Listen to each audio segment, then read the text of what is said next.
We're making some pretty good progress on the front of the truck, and then Jack shows me these giant taillights he wants to use. This is kind of dicey. Wanting to use these taillights requires cutting through the structure of the bedsides we just spent so much time to strengthen and make straight. My initial conversation with Jack, we talked about having the taillights flush with the rear of the panel. I made all the cuts, put them in place, and I just wasn't sure. Just having a tough time envisioning how these things are gonna fit in here. As soon as I mock up these taillights, I could see they're physically wider than the rear of the truck, so it's a problem.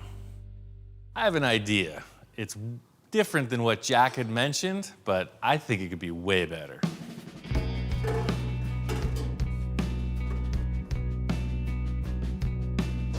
Yeah, I think that will work. In simplest terms, it's a French taillight. It's a 5-foot wide French taillight. Why not? I don't know where the term came from, but when you talk about custom cars, a French headlight or taillight means it's sunken in, it's recessed in the body panel.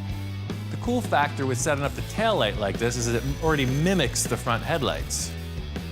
The downside is it's quite a bit of work. Jack's not here, so I'm just gonna go for it. I dig it. I am on the right path. I just hope Jack responds. Whoa. Hey. Whoa. What do you think? Is that gonna work? Wow. So I take off for a day or two and look what happens. This is beautiful. Wow. There's only one thing wrong. What's that? It's upside down.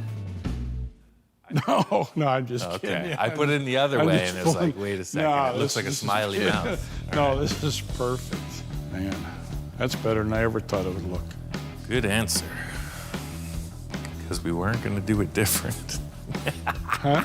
Nothing? Well, when I walked in and looked at them, I was shocked. I thought it was going to be good, but it's spectacular. I'm elated. I can't believe that in 3 weeks we've gotten this far. Beautiful. Jesus. The camera doesn't come out until Jack's happy with it. Once that digital camera's on the scene, you know we're on the right path.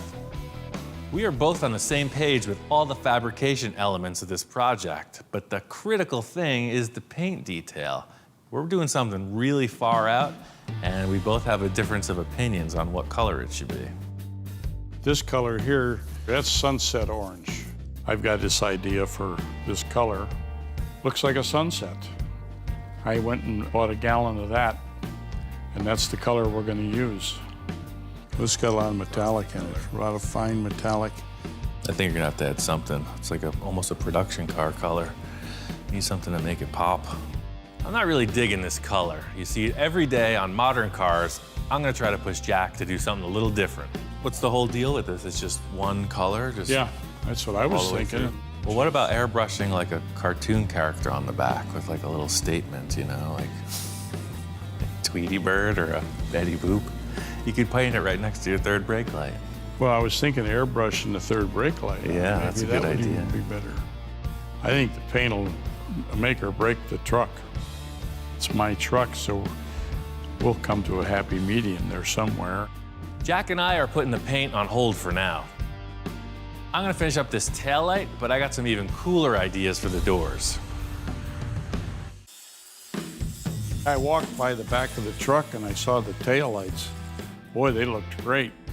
And then as I walked around the corner, I seen he was working on the doors. And I thought, what the hell's he doing now? Sorry, I was in the zone. What are you building here?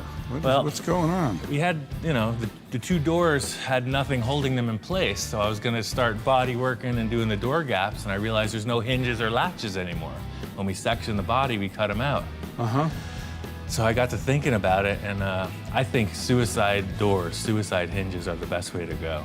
That's an awful lot of work, though. Jesus. Well, they're already done. I already built them. Look, You they're get right the in other here. side finished? Yeah, both sides are in. I'm just working on the last latch. Don't you right ever here. sleep? Sometimes. I called Ian a robot because every time I show up here, he's done more than I thought he was going to do. How the hell did he do all that in this amount of time?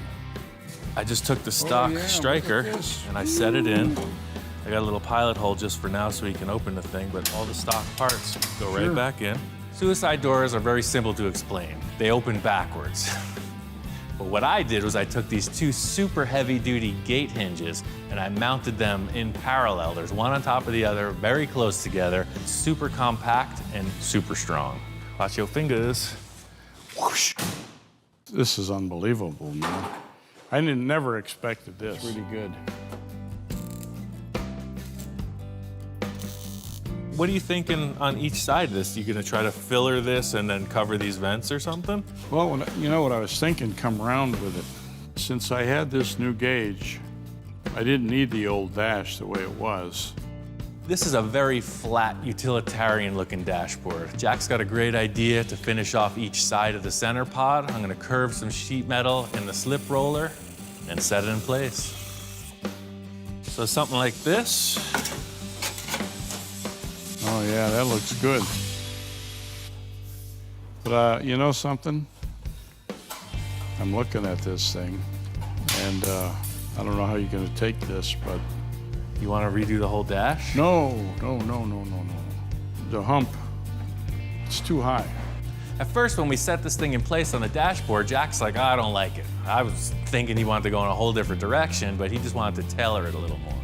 Just drop this down about 2 inches. So you mean just bring it down right to the peak of that dome right there? Yeah. Okay, I think we can just cut a hole right through the dashboard. Yeah, okay. The high spot there, and set that down in there. I think it'd look a lot better. That works for me.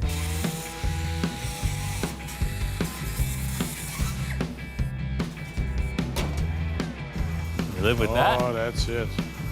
That's beautiful. That's much better. Really, I have to come clean. How I got inspired, I saw some guy do this on TV. He had a dog dish. Yeah, you want to revert to the stainless steel model? But the poor dog, you keep traumatizing the dog. You keep taking his dog dish away. But he gets a fresh one each time.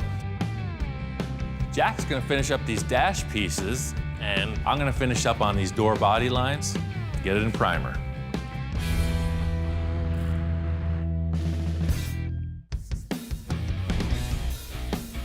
Really pushed Jack into this design of deleting the body lines in the door, and I'm really excited to see what he thinks about it. Boy, that looks pretty good. Everything looks is great. simple. You got this line goes into here. Yeah. This goes around the back, same height as the back glass. This goes into the windshield in the front. The critics will love it. Ian saved the day by putting that piece of metal in the door. I think it was a very good call. The whole thing is you don't want the vehicle to look like it's in a bunch of different pieces. But if we can pull it together, it's gonna be convincing. That's what makes a cool car. There's still one problem, man. We got a big hole in the back of this thing. What do you want to do about the bed? I know you're talking about a tonneau cover or something. Yeah. We'll make it tubing, rectangular tubing. Okay. And then she'll lift up, and I'll skin it with some aluminum and cover it with vinyl, black vinyl. Okay. It'll be fine. Just like a hood on a car. You ride around without a hood, it looks terrible. So I'm gonna make a tonneau cover. The only problem we're gonna have is letting out the heat. From the start, we knew that this engine was gonna have to get air into the carburetor and then heat out of the engine. So this tonneau cover is gonna block off any airflow. That's a problem. Well, I got a couple big pieces of pipe. Maybe I'll mess around with that if you wanna lay out some stuff here and just start cutting. Sure. There's a million ways to skin a cat. We're gonna use some kind of a vent in this tonneau cover. I'm not sure how it'll work out, but it definitely needs holes to breathe. Before we get started on the ventilation, I need to build out the frame.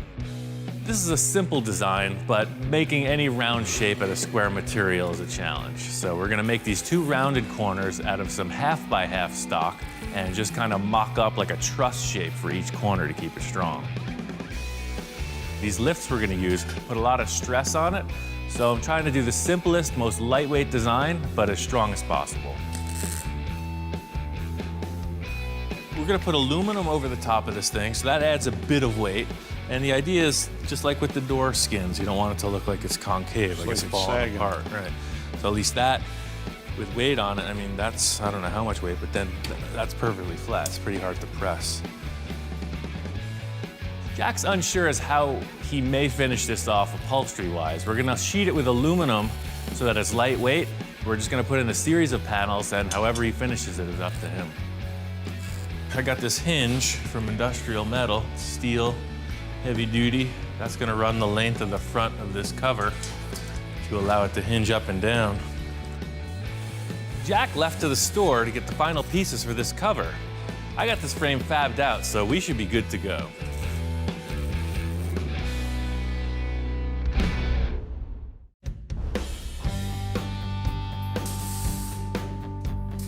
Ian, I got the gas shocks. Hey, perfect timing. I got this hinge in. Beautiful. This will lift up just like that. And then That's neat.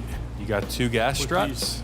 Yeah, 2 gas shocks. We can put them here somewhere. Perfect. If you've seen any tonneau cover on a pickup truck, you see they have these pressurized rams, these little lifts that hold it up. We're gonna use the same detail. I went to the auto parts store to get a couple of gas shocks, and the guy behind the counter says, well, what kind of a truck is it? Well, there isn't exactly part numbers for this vehicle, so he gave me what he had.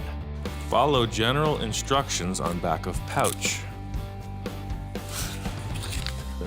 They're the instructions to tell you to use the instructions. Special remove installation instructions. You speak Spanglish? Spanglish. French? Russian? No. Swahili. The thing lifts smoothly, it stops in a good position, and it doesn't slam shut. It falls down nice and even, and that's what we needed, the proper piece for the job. It was a couple of tries, and we finally got the right ones. I'm looking forward to see what the whole tonneau cover looks like when it's finished.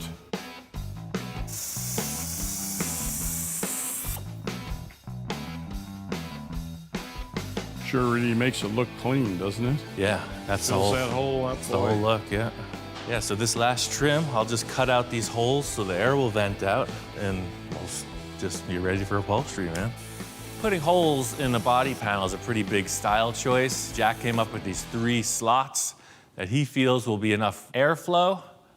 I'm not so sure. But either way, we're gonna go ahead and just blank out a few holes for the air to move through. Aha! So we set up the bracing and cut the holes, and they just look like 3 rectangular slots, 3 big holes in the truck. I'm thinking it's gonna need some kind of a finishing detail. This looks kind of like a toaster. Looks like just three slices of bread are gonna pop out of there. Yeah, that's nice. I like that. I think I got this perforated metal to be perfect for it. I got a bunch of perforated steel sheet. Just gonna try to convince Jack to use one of those. So I got this stuff I used in the grill of another car. That's a pretty clean look. Oh, that's neat, yeah. And then the standard round hole punch stuff. He brought out some expanded metal that he has, and we looked at that, and it's nice, but it wasn't it. What about louvers? Set it right. 3 panels like this. Panels and a row of about that louvers. size, but punch louvers down the middle and set it on there. Yeah, I think louvered metal panels would be way cooler than just some grill Some or holes in screen or there. something. Yeah, for sure. In hashing out the final idea on what's gonna cover these holes, Jack loves the idea of louvers. The whole thing is, where do you get them? Well, I know a guy, he's got a louver press. I'm not exactly sure the dimensions, but I've seen them all over the place. We could maybe just bring 3 pieces of metal. I kind of like the louver idea best. All right. Well, he's kind of a hard dude to get, but if he's willing to do it, I think that would be our best choice. This body is 99% block sanded. We gotta come up with a paint scheme, because that's the last bit of fab on the whole rig.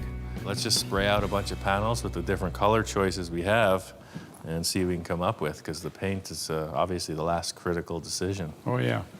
Jack's really convinced he wants to use this red color. I'm not so sure. I'm gonna try to bring some other element into it, make it a little different. So these are our 3 starting choices. I got this chop top silver I painted a few cars with. Look at that, it's hot. Beautiful. So I was thinking, obviously with a gray or a white or a silver base coat, each color is gonna look different. Right. You have your definite base coat color. You can't really tint that, but I can tint this other Eastwood product with the silver. So I'm gonna lay out yours with a silver and white base coat sample. Then I'm gonna lay out that straight over silver and white, and then I'm gonna just progressively silverize Add this silver to and it see what until that it does. comes- We'll have like 4 or 5, Yeah. 6 different shades. That'll work. All of this is really prep work for where I wanna go with the paint job. I just gotta convince Jack. Now the secret weapon. You know, I love this stuff, man. I know it's a little bit not in your time frame, but I'm a glutton for this stuff. You put a little flake on it. It just doesn't fit. This is a truck, though. You see the way I'm working here? This is like a top chefs. I wanted to go metal flake, a bunch of crazy details. Jack's a little more mature than me. Yeah, thanks. Tractor beam. Look at it's going. Yeah, look at this. The God rays are coming. Look at. He wants to see the flake, man. Oh yeah, he's pointing towards the Divine flake. intervention. Oh, I no. knew it as soon as I put that pinch Oh on there. man. The sun came through the roof, got a cool little spotlight on it, and I'm digging the flake. I'm just not sure about the red. I don't know, I'm really liking the darkest brown. Well, I think those are our final 2, man. Yeah, but this is it here. Forget that stuff. Come on. I know Ian doesn't like it, but I still like the red paint by itself. The gold flake was just a little too much for me. Oh man, that flake is awesome. Gold Killing is me. exactly what it needs. They're killing me on a truck. You don't do that on a bitchin'. truck. We're going with Jack's red color, but I'm not giving up on spicing up this paintwork just yet. I can't wait to see that flake on the whole truck, man. It's gonna be They're bitchin'. killing me. Oh. It's gonna be hot. My idea was to pull a quickie and get a little inspiration for the paintwork. Jack and I are having trouble deciding. This guy's got an awesome history of painting, wonderful, amazing paint jobs. Did you chop yours or not? No, It's just not chopped. sectioned in the front too. Yeah, sectioned only 4 inches. Okay. See, I pulled 4 inches out of here, only back to this portion. You see, my Pacifica, I built for Ford back in '62 and '3, and it was in the Ford Custom Car Caravan, went all over U.S.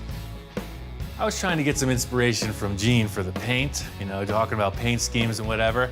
What color is he gonna paint it? That's what we've been debating. I wanted to do some kind of heavy metal flake, and he says you do not flake a pickup truck. He said, ask Gene, you don't put metal flake on a pickup truck.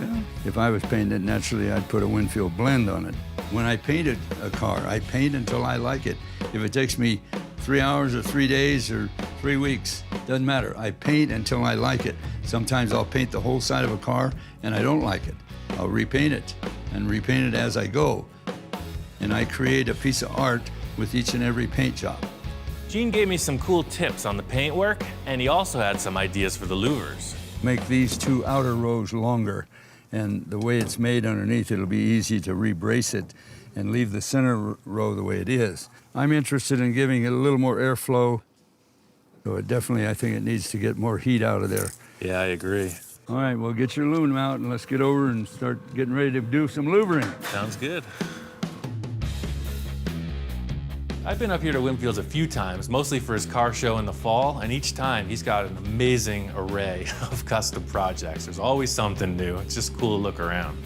I started very early. I started my first shop in late '46, and I've been going ever since, and I just keep going because I love it. I like to create things. I like to make things different. Every vehicle is a challenge, a little bit of a challenge, and I like to jump in there and make it happen. First louver is very critical. I have to pull it down very slow with my hand to get it so it doesn't punch accidentally. And then I line up the center line. Punch that first one right now. Original louvers were done in an oak block. They were done on all the midget race cars years ago. The small midget race cars, they had louvers all through the hood. My louver is the only louver that I know of in the world that has a peak in the center.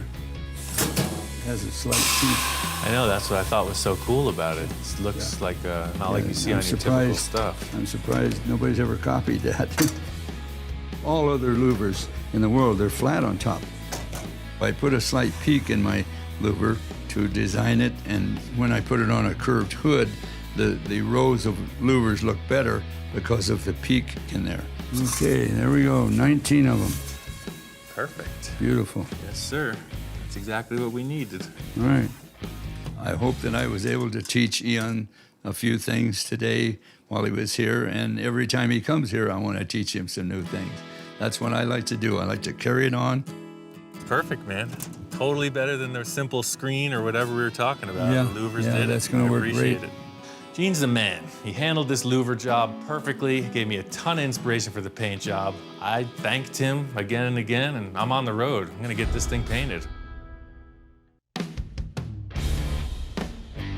All the way back from Gene's, just thinking about the paint scheme, you know, I was looking at his truck. That thing is dynamite. It really got me inspired. I told Jack I was just gonna put a sealer coat on the truck, but I went for it. I painted the whole thing. Aha! I thought you were just gonna seal it yesterday. I walk in today and it's already painted. And I'm thinking, what the hell's going on here? Did I miss a day or something? I got inspired after seeing Gene's truck, and I just had to go into the color. I Couldn't wait, had to see this thing painted. I think we picked the right color, don't you? I don't know, man. I'm having trouble with it. When I saw it in the can, I was a little like, and then when I sprayed it on the truck, I was a little more like. When I first saw it, I was very happy with it, but Ian wasn't. He said, we can do more with this thing. What do you think it needs, Ian? I got plenty of gold metal flake. No, You can just spray some no, metal flake line. No, Why do you shudder every time? God, that stuff. Here he goes again, just adding a little more to what's already good. My whole issue, even though I'm not a big fan of the color overall, it kind of made the truck just look bland. Well, this is what I was thinking. The way that Gene's truck looked so cool, he had that fade, you know, like the silver pearl fade in the paint. Yeah. Something about the sides are so bland. It needs something in the side panels. This monotone is just too mono. It needs more. It needs something to break it up. That's what the old body line did, and now that we deleted that, it just, you know, the slab side is nice, but I think it needs something to complement it. I think I'm gonna have to take a lot from my talk with Gene on this, because he says he keeps going with a paint job until he's happy with it. So I just started. I'm gonna keep going until I'm happy with it. All I have to do is convince Jack, we need more, we need better. It's the bottom line. And I think if I just do some kind of cool paint effect on the lower third of it, I pitched Jack some of my ideas. Whatever you want to do is fine with me. Cool. He agreed it needed some other element, and he even had ideas for the cab. I get you, right, so The door here and about 3 or 4 inches across the bottom. your openings would match again. Exactly. You have a really Everything- awesome everything black would line detail. up. Just like the fabrication part of this, you know, Jack has his vision. When Ian just said he wanted to do it, I was all for it. Here, take it and go with it. I think Gene lit the fire. That's what happened. He started thinking about it. That's what makes a great customizer and an average customizer. That one extra step. I was unsure as to what to do to break up this body line. Seems like a perfect choice with this detail around the windows, but you never know until you spray it, unfortunately. We're really in a good place with this, you know. I knew I could nail this fabrication. I know Jack's got the upholstery. The wild card here is the paint job. I really hope that Jack likes this. You know, we've worked through every other challenge so far. This paint color has been our biggest debate yet, so hopefully this is the right choice. I don't have the experience with paint that I do with metal. You know, I know I could pull some stuff off fabrication-wise, but still, the color and the way the pigments blend, I'm still in the infancy of this whole painter's thing, you know? It could go wrong. It could go real wrong.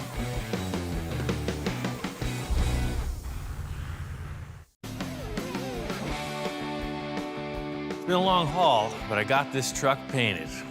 Gene Winfield really inspired the paint job on this. I'm not saying it rivals any of his fades, but it's pretty mellow. It's just the red gradually fades to black right into the rocker panels.